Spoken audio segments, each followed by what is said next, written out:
The Château Margaux 1947 dripped from Marcus Kingston's face onto his custom Tom Ford suit.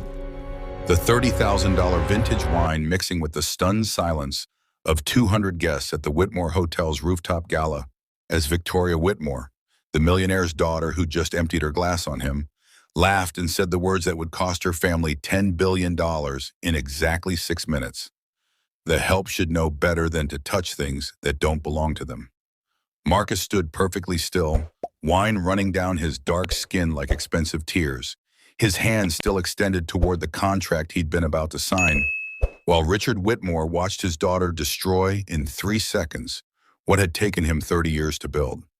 Marcus had arrived at the charity gala 40 minutes earlier, not as a guest initially invited, but as the mystery buyer Richard Whitmore had been courting for 6 months. The man behind Meridian Global, a technology conglomerate that had quietly become one of the most powerful companies in Silicon Valley. At 38, Marcus had built his empire from a single app he'd coded in his grandmother's garage in Oakland to a portfolio of companies worth $40 billion.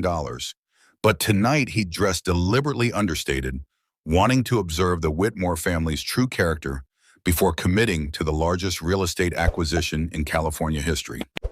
If you've ever been judged by your appearance rather than your achievements, if you've ever watched privilege mistake itself for superiority, then you understand why Marcus's response to this moment would become legendary. Hit subscribe to Acts of Depth, where we share stories of how dignity, in the face of disrespect, can be the most powerful response of all. The rooftop garden of the Whitmore Hotel glowed under string lights in the setting California sun, a perfect backdrop for what was supposed to be the deal of the century. Richard Whitmore had spent millions renovating this space specifically for tonight's announcement, the sale of his entire hotel chain to a buyer whose identity he'd kept secret even from his own family. Victoria, 26 and fresh from her third failed attempt at running a fashion line with daddy's money, had been holding court near the bar, regaling her followers with stories of her recent trip to Dubai when she noticed Marcus standing by the contract table. "Excuse me," she'd said, her voice carrying the particular tone of someone who'd never been told no.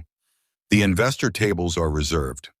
The charity recipients are supposed to stay in the designated area." She'd pointed toward a roped-off section where the beneficiaries of the evening's fundraiser, inner-city youth programs, were seated. Marcus had turned to face her, his expression calm, and that's when she'd noticed him holding the Mont Blanc pen her father reserved for only the most important signatures. The assumption came instantly, painted across her face like the too bright makeup she wore. A black man at her father's exclusive event, touching her father's special pen, standing where only millionaires should stand, he must be stealing or confused or trying to infiltrate their world. She grabbed the wine from a passing waiter's tray, not the house wine, but the Château Margaux from her father's private collection that cost more than most people's cars, and threw it in his face before he could speak a single word. "Security!" she'd called out, wine still dripping from her manicured fingers. "This man is trying to steal from the contract table." But security didn't move. They stood frozen, their eyes wide with recognition and horror, because they knew what Victoria didn't. They'd been briefed that Marcus Kingston, CEO of Meridian Global, would be arriving discreetly and should be given access to anywhere he wanted to go. They knew, but Victoria's prejudice had blinded her to the truth that was about to detonate her family's fortune. Marcus pulled out a handkerchief from his pocket, the same one his grandmother had given him when he graduated from MIT, embroidered with the words, "Let them see your dignity, not your anger." He wiped his face slowly, deliberately, the wine staining the white fabric red, while 200 guests held their breath, and Richard Whitmore's face drained of all color as he realized his daughter had just assaulted the man who held his empire's future in his hands. Richard Whitmore rushed forward, his Italian leather shoes clicking against the rooftop tiles like a countdown to disaster. "Mr. Kingston! Marcus! I'm so sorry! Victoria, what have you done?" His voice cracked on his daughter's name, $20 million in legal fees and negotiations evaporating with each drop of wine that fell from Marcus's face. Victoria stood defiant, her Instagram perfect posture unchanged, still believing she was the hero of this story. "Daddy, he was touching your things," Victoria said, her voice carrying across the silent crowd. You know how these people are when they see nice things. They can't help themselves. The words hung in the air like poison, each syllable another nail in the coffin of the Whitmore empire. Marcus's jaw tightened, the only sign of emotion he'd shown, as he remembered another time someone had said these people about him. When he was 17 and a security guard had followed him through an electronics store, despite the fact that he was there to buy equipment for the startup that would make him his first million. Marcus's assistant, Jennifer Chen, appeared at his side with a fresh shirt she'd somehow procured in less than a minute, but Marcus waved her off. No, he said, his voice carrying the quiet authority of someone who'd address boards of directors and Congress with equal composure. I'll wear this wine like a badge of truth. Let everyone see what happens when assumptions meet reality. He turned to face the crowd, wine still glistening on his skin under the fairy lights, and pulled out his phone. Ladies and gentlemen, Marcus announced, his voice steady despite the humiliation. I came here tonight to sign a $10 billion deal to acquire the Whitmore Hotel chain and transform it into affordable housing and community centers across California. I wanted to take something that had been exclusive and make it inclusive. He looked directly at Victoria. But I've just learned that the Whitmore family values are incompatible with Meridian Global's vision. Victoria's phone buzzed with notifications as her friends frantically Googled Marcus Kingston. Her face transformed from smugness to horror as she read, CEO of Meridian Global, Forbes 40 under 40, net worth $40 billion, Presidential Medal of Freedom recipient. The wine glass slipped from her hand, shattering on the rooftop tiles with a sound that might as well have been her family's fortune breaking apart. That's impossible, she whispered. But her father had already fallen to his knees, actually dropped to his knees in his Armani suit, not in reverence but in despair. Please, Mr. Kingston. She didn't know. She's young, she's foolish, she doesn't represent our values. But Marcus shook his head slowly, wine drops flying from his hair like rejected apologies. Your values, Mr. Whitmore? Marcus asked, his voice gaining strength. Your daughter didn't develop these views in a vacuum. She learned them at your dinner table, in your boardrooms, in the very culture of exclusion you've cultivated for decades. He gestured to the roped-off section where the charity recipients sat. You literally segregated the poor children you're supposedly helping from your real guests. Your daughter just said out loud what your policies whisper every day. Marcus pulled out the contract that would have saved the Whitmore empire from the bankruptcy they'd been secretly facing, the debt they'd hidden from investors, the loans coming due that only this sale could have covered.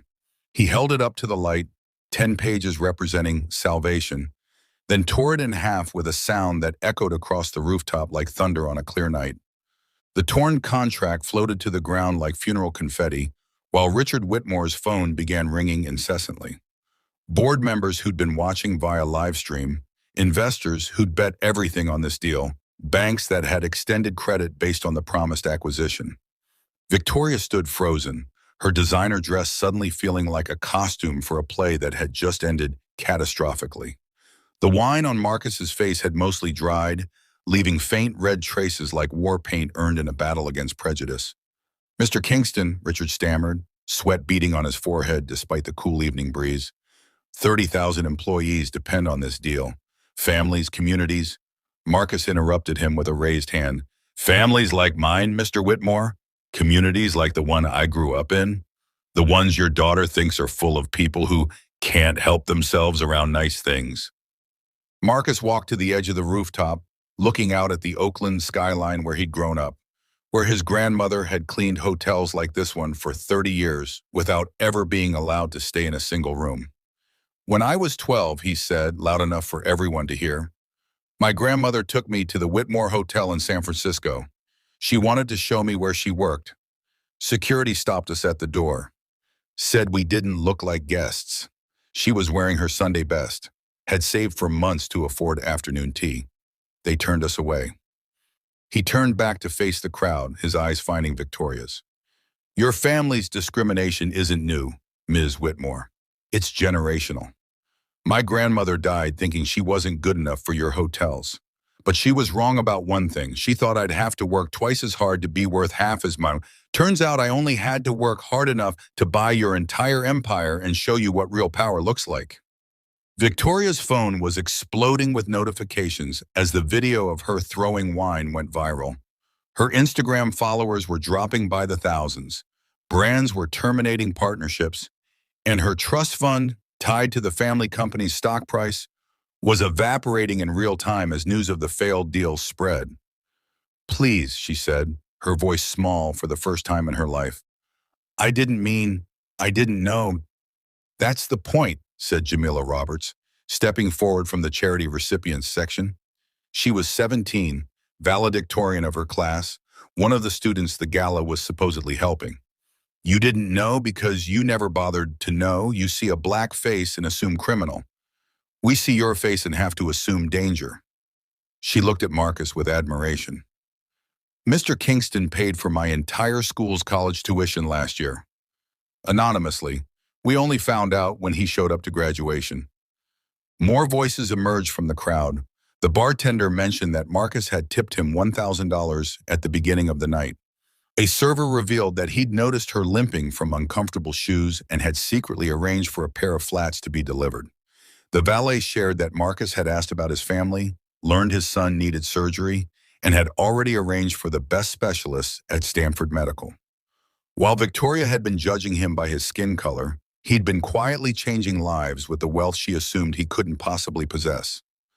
Richard Whitmore made one last desperate attempt. "I'll give you my personal shares. 51%. You'll have controlling interest. Just please save the company." But Marcus had already made his decision. "Your company, Mr. Whitmore, was built on exclusion. It should end with inclusion." He turned to address the crowd. "Meridian Global will be creating a $10 billion fund for affordable housing, but we'll be working with communities directly, not through intermediaries who see our people as charity cases to be roped off at galas." The aftermath unfolded with the swift brutality of modern consequences. Within an hour, #WinegateWhitmore was trending globally, the video viewed 20 million times before midnight. Richard Whitmore aged 10 years and 10 minutes as his phone delivered blow after blow, the board calling an emergency meeting, credit lines being revoked, institutional investors pulling out. Victoria stood alone by the bar, her friends having distanced themselves both physically and digitally, unfollowing and unfriending as fast as their manicured fingers could tap. Marcus hadn't left yet. He stood talking with the students from the inner city programs, but not about what had happened. He was asking about their dreams, their plans, their obstacles. One young man mentioned wanting to start a tech company, but not having a laptop. Marcus handed him a business card. "Come to my office Monday. We have a program for that." He was doing what he'd planned to do anyway, invest in the future, just without the Whitmore family as partners. That's when Eleanor Whitmore, Richard's mother and the family matriarch, rolled forward in her wheelchair. At 91, she'd built the first Whitmore Hotel with her husband in 1952, and she'd watched her son and granddaughter destroy it all in 3 minutes. "Mr. Kingston," she said, her voice sharp despite her age, "I owe you an apology that's 70 years overdue." Everyone turned to listen as Eleanor continued. "In 1954, a young black couple tried to book a room at our first hotel for their honeymoon. We turned them away, told them we were fully booked even though we had vacancies. That couple was named Kingston." Marcus's eyes widened as Eleanor pulled out a faded photograph from her purse. "Your grandparents. I've carried this photo since I saw it in the newspaper when your grandfather became the first black federal judge in California. I recognized him as the man I'd turned away." The rooftop fell completely silent as 3 generations of racial discrimination crystallized in this moment. Eleanor looked at her granddaughter with disappointment that cut deeper than any anger could. "Victoria, you didn't just throw wine tonight. You threw away everything I've spent 70 years regretting. The Kingston family succeeded despite us, not because of us. And now they've surpassed us, not just financially, but morally." Victoria finally broke down, mascara running down her cheeks in black rivers. "I'm sorry," she sobbed, but the words felt hollow, too small for the moment. Marcus looked at her with something that wasn't quite pity, but wasn't forgiveness either. Your sorry doesn't restore my dignity or your family's fortune, but maybe it's a start for your education. Richard's phone rang again. It was the Wall Street Journal. The Whitmore Hotel chain stock had dropped 60% in after-hours trading. The company that had taken 3 generations to build was collapsing in 3 hours. But Marcus wasn't interested in their destruction. He made a call of his own, speaking quickly in calm tones. When he hung up, he addressed Richard directly. I've just instructed my team to ensure your employees are taken care of. Meridian Global will be offering positions to all 30,000 workers when the hotels close. They didn't choose their leadership, and they shouldn't suffer for your daughter's actions or your family's history. The gesture was more generous than anything the Whitmores had ever offered to anyone, and it highlighted the difference between old money built on exclusion and new wealth built on inclusion. As the evening progressed, more truth emerged. The charity event itself was exposed as a tax write-off that gave less than 10% to actual programs. The inner-city youth had been brought in as props for photos, but weren't even being served the same food as the donors. Every layer peeled back revealed more hypocrisy, more discrimination dressed up as philanthropy. By sunrise, the Whitmore empire had officially collapsed. Trading was halted on their stock, bankruptcy papers were being prepared, and Richard Whitmore sat in his office one final time, looking at the portrait of his father who'd built this empire on the premise that some people deserved luxury and others deserved nothing. Victoria sat across from him, her designer dress wrinkled, her perfect life evaporated like the wine she'd thrown. The office windows faced east, and the morning light illuminated everything they'd lost. Marcus Kingston held a press conference at Meridian Global's headquarters, standing in front of the recovered contract pieces that he'd had framed, a monument to the deal that died from discrimination. Last night, I experienced something my grandmother faced every day of her working life, the assumption that black skin means less than. The difference is I had the power to respond with consequences. He announced the Marcus and Emma Kingston Foundation, named after his grandparents, which would transform the entire Whitmore Hotel portfolio, which Meridian would acquire for pennies on the dollar in bankruptcy court, into community centers, affordable housing, and business incubators for underserved communities. These buildings that once excluded will now include. These doors that were closed will now open to everyone. Victoria Whitmore watched the press conference from her apartment, which she'd have to vacate soon since it was owned by the company. She'd released her own video apology, but the internet had already delivered its verdict. Every job application she sent was rejected. Every social circle she'd moved in closed to her. She was experiencing, for the first time in her life, what it felt like to be excluded based on who she was rather than what she could offer. 3 months later, at the grand opening of the first Kingston Community Center, in the former flagship Whitmore Hotel, Marcus stood with the 17-year-old Jamila Roberts, who was now interning at Meridian Global. The marble lobby where his grandmother had been turned away now welcomed everyone, with a plaque by the door reading, "Emma Kingston cleaned these floors for 30 years. Her grandson bought the building. Never underestimate anyone." Victoria Whitmore attended the opening, standing in the back, having spent the months since the incident volunteering at homeless shelters and taking courses on racial justice. She'd sold her designer goods to donate to the very program she'd once mocked. When Marcus saw her, he didn't acknowledge her presence, but he didn't have her removed either. She was learning what his grandmother had always known. Sometimes you have to earn your place through service, not birthright. Richard Whitmore had disappeared from public life, his fortune gone, his reputation destroyed. But Eleanor Whitmore, the 91-year-old matriarch, became an unexpected ally to the Kingston Foundation, donating her personal assets and spending her final years trying to atone for the discrimination her family had perpetrated. She and Marcus developed an unlikely friendship, bound by the understanding that prejudice is learned and can be unlearned, even if it takes 90 years. A year later, Marcus stood in the same rooftop garden where wine had been thrown in his face. The space was now a community garden where local students grew vegetables for neighborhood restaurants. The fairy lights remained, but the velvet ropes were gone. Victoria was there too, not as a guest, but as a volunteer coordinator, having worked her way up from cleaning duties, the same job Marcus's grandmother had done. Mr. Kingston, Victoria said, approaching him with a nervousness that would have been foreign to her a year ago. I wanted to thank you for not destroying me completely when you could have. Marcus looked at her, seeing genuine change rather than performed contrition. I didn't destroy you, Victoria. I revealed you. What you did with that revelation was your choice.